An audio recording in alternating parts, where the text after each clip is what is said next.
நீங்க எல்லாம் ரத்தம் கொடுக்கறது வந்து அவ்வளவு பெரிய விஷயம் பாருங்க. ரொம்ப ரொம்ப சந்தோஷம். ஏன்னா நான் ஒரு குரூப் டாக்டர்ஸ் குரூப்ல இருக்கேன். தினமும் இங்க ரத்தம் இல்ல இங்க ரத்தம் இல்ல நம்ம கேட்டுட்டே இருக்கிறது நான் பார்த்துட்டே இருந்திருக்கேன். அது முக்கியமா அரசு மருத்துவமனையில வந்து யாரும் போய் கொடுக்கறது இல்ல. அவங்க சொந்தக்காரங்களுக்கு கொடுத்துருப்பாங்க.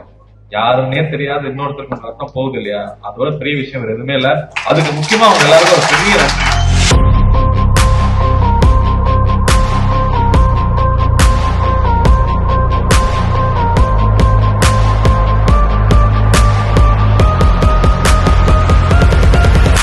உங்க பிறந்தநாள் வாழ்த்துக்கு நான் எல்லாருக்கும் நன்றி சொல்ல முடியல. உங்க பிறந்தநாள் வாழ்த்து அவங்க எல்லாருக்கும் மறுபடியும் நன்றி தெரிவிச்சுக்கிறேன்.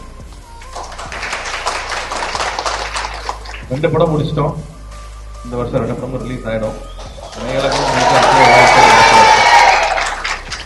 2 படமும் ரெடி ஆயிடும். சர்தார் 2 இப்ப ஸ்டார்ட் பண்ணி ஆரம்பிச்சு போறோம். அது இந்த மாசம் ஆரம்பிச்சு ஒரு நல்ல இது அடுத்த வருஷம் லோகேஷ் சொல்லிட்டா அடுத்த வருஷம் திரும்பவும் அந்த பிரியாணி பக்கெட் எடுக்க வேண்டியதுதான் நினைக்கிறேன்.